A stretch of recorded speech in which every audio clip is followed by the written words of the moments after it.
All right, welcome to the relationship show. This woman writes this post. I get upset whenever my boyfriend tells me he finally understands something I've been explaining to him about for months. Dash says, told to him by someone more credible. Yeah, so one of the biggest things women want to feel is understood and listened to and heard. And so you just see that over and over again. And so it's like, that's something that men really need to recognize how to do. It's like one of the biggest skills that they can have is making their woman feel understood. And so, well, how do you do that? Well, you listen to her, you let her talk through her problems. You can, in this situation, um, explain back to her like what she's feeling, or you can just feel what she's feeling in a particular moment.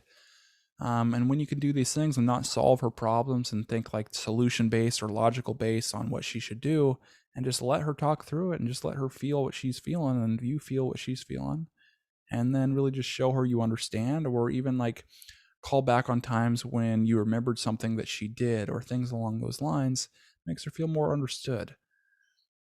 She says, hi, people have read it. I just feel lost and need advice. Some background.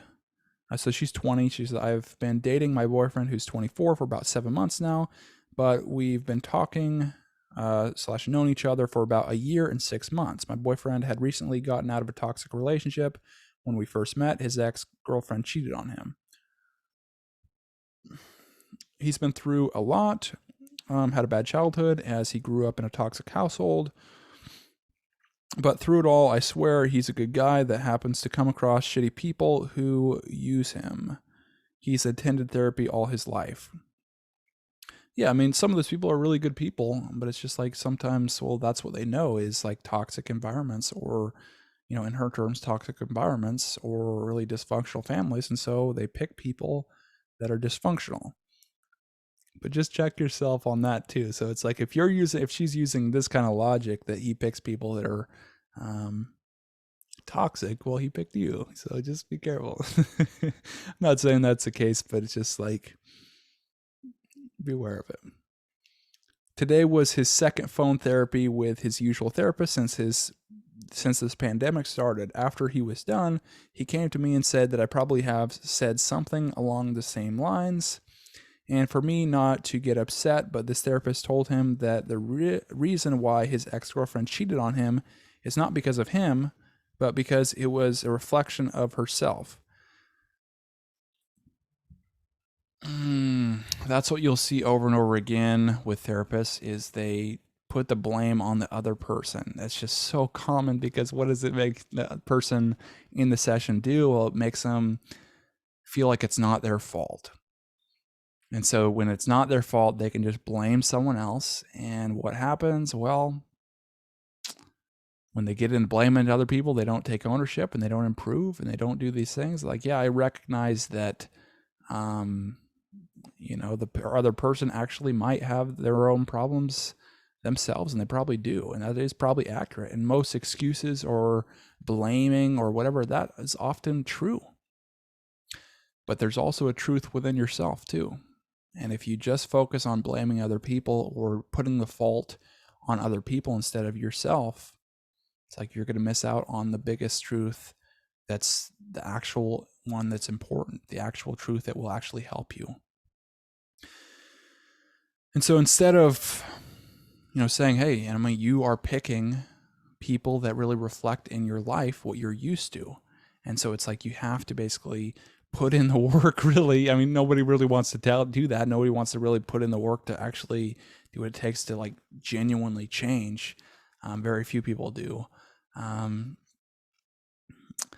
But, this guy, the boyfriend, this woman's boyfriend, he's got to know what a healthy relationship looks like. He's got to know what to pick and how to recognize red flags and how to just walk away and have the confidence to walk away and then just totally mean it and not be just like totally caught up in all these other people or exes or situations and then just repeating the same patterns over and over again and getting into these same relationships because they're just putting the blame on someone else, and so they don't change and they just repeat. And they're in that cycle. They put a blame on the next person and then they repeat. I tried to keep my composure, but to be very honest, I was sad. For months, I have always told him this.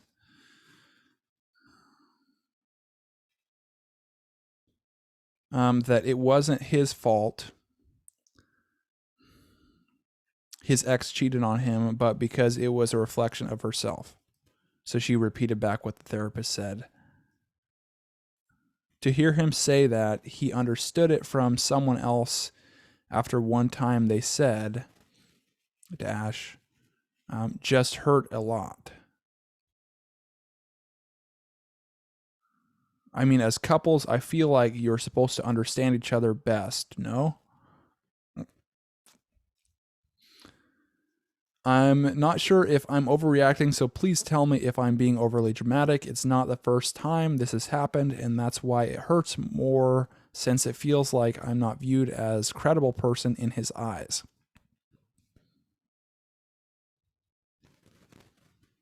So it seems like what she's trying to repeat what the therapist said to have like an influence on him in order to change him and make him feel better, kind of thing. And he's not really responding in a way that she really thought he would.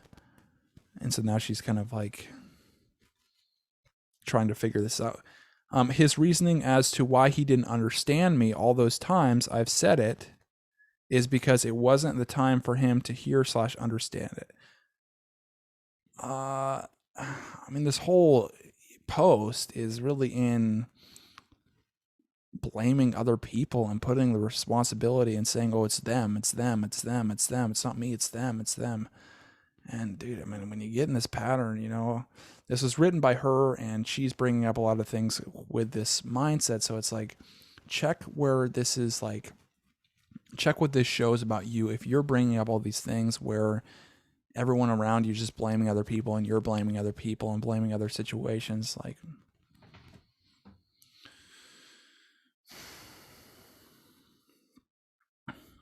if we can't take ownership for our situations, we can't change.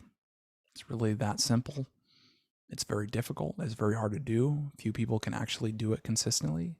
But if you can, and you can deal with that pain of confronting that you're not good enough, or there's something about you that isn't good enough, if you can confront that and be okay with that, that's really when change occurs.